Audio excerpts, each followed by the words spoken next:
দুটি পাতা একটি কুড়ির দেশ শ্রীমঙ্গল। চা শিল্পের জন্য শ্রীমঙ্গলের সুনাম ও পরিচিতি বিশ্বব্যাপী। রাজধানী ঢাকা থেকে প্রায় ২০০ কিলোমিটার দূরত্বে দেশের উত্তর পূর্বাঞ্চলে সিলেট বিভাগের মৌলভীবাজার জেলা সদর থেকে ২০ কিলোমিটার দক্ষিণে প্রকৃতির আদুরে-কন্যা সুবিশাল পাহাড়ের পাদদেশে ৯টি ইউনিয়ন ও একটি পৌরসভা সহ উপজেলা শ্রীমঙ্গলের অবস্থান। চায়ের রাজধানী খ্যাত শ্রীমঙ্গলের আয়তন ৪২৫.১৫ বর্গ কিলোমিটার।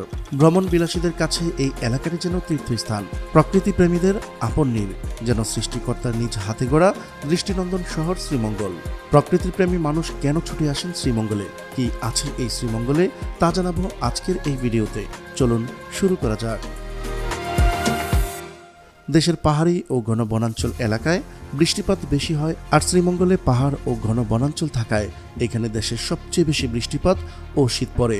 আর চা চাষ উপযোগী অন্যান্য উপাদানের সাথে প্রধান এই উপাদানগুলোর জন্য দেশের সবচেয়ে বেশি চা বাগান গড়ে উঠেছে মৌলভীবাজার জেলায়। দেশের ১৬৩টি চা বাগানের মধ্যে এ জেলায় পড়েছে ৯১টি চা বাগান। এখানকার ঢেউ খেলানোর টিলা আর সবুজ চা বাগান গাছের সারি যেন প্রকৃতির আঁকা এক নিখুঁত চিত্রকর্ম। বাংলাদেশের চা উৎপাদনের প্রায় ৮০% চা আসে এই শ্রীমঙ্গল থেকে। ব্রিটিশ আমল থেকে এই অঞ্চলে চা চাষ শুরু হয়, আর সময়ের সঙ্গে সঙ্গে তা হয়ে ওঠে শ্রীমঙ্গলের পরিচিতি। শ্রীমঙ্গলের চা শুধু দেশের চাহিদাই মেটায় না, তা বিদেশেও রপ্তানি হয় যুক্তরাজ্য, পাকিস্তান, রাশিয়া ও মধ্যপ্রাচ্যের দেশগুলোতে। শ্রীমঙ্গলের চা শুধু একটি পানীয় নয়, এটি হাজারো মানুষের জীবিকা, একটি অঞ্চলের অর্থনীতির ভিত্তি এবং বাংলাদেশের গর্ব। শুধু চা নয়, শ্রীমঙ্গল আরও বিখ্যাত তার প্রাকৃতিক বৈচিত্র্যের জন্য। এখানে রয়েছে হাম্মাম জলপ্রপাত, লাউয়াছড়া জাতীয় উদ্যান, দার্জিলিং টিলা, ক্যামেলিয়া লেক, অসংখ্য চা বাগান ও মাধবপুর লেক। শান্ত জলের বুকে প্রতিফলিত আকাশ, চারপাশ সবুজ পাহাড়ের আলিঙ্গন, এ যেন এক স্বপ্নপুরী ছবি। এটাই শ্রীমঙ্গলের গোপন রত্ন, মাধবপুর লেক।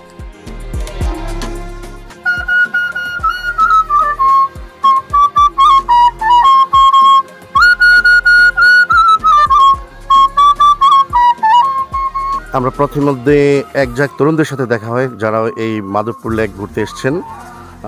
এক পাশে বাঁশির সুর বাজছে, আরেক পাশে লেক। এটা অন্যরকম একটা অনুভূতি সবার মাঝে তৈরি হচ্ছে। আমরা এক এক করে ওদের কাছ থেকে জানবো যে ওদের অনুভূতিটা কি। জি, এখানে অনেক ইন্টারনেটে অনেক ভাইরাল, তারপরে টিকটকের মধ্যে, ইউটিউবের মধ্যে অনেক দেখছি, তারপরে মনে চাইছে যে এখানে আসার জন্য, ঘোরার জন্য। তারপরে আসলাম বন্ধু বান্ধব নিয়ে সবাই মিলে আসার জন্য। ঘোরার আইসা অনেক আনন্দ পাইলাম, অনেক মজা করতে পারছি, আর জায়গাটা অনেক সুন্দর, অনেক ভালো লাগছে। অনেক ভালো, অনেক সুন্দর জায়গা, মানে একসাথে চা বাগান, একসাথে চা পাতা বাগান, যে পাহাড়ের মাঝখানে ঝিল, তারপর ওই যে সুন্দর সুন্দর ফুলগুলা। মাধবপুর লেক শ্রীমঙ্গল শহর থেকে প্রায় ২৫ কিলোমিটার দূরে কমলগঞ্জ উপজেলায় অবস্থিত। এটি একটি প্রাকৃতিক হ্রদ ঘেরা পাহাড় আর চা বাগানের অপার সৌন্দর্যের এক লীলাভূমি। শ্রীমঙ্গল ভ্রমণে কোথায় থাকবেন ও কি খাবেন? থাকার জন্য ৫ তারকা মানের গ্র্যান্ড সুলতান দুসাই রিসোর্ট রয়েছে, আর মধ্যবিত্তদের জন্য রয়েছে বৃষ্টিবিলাস গেস্ট হাউস, যেটাতে আমরা রাত্রি যাপন করেছিলাম।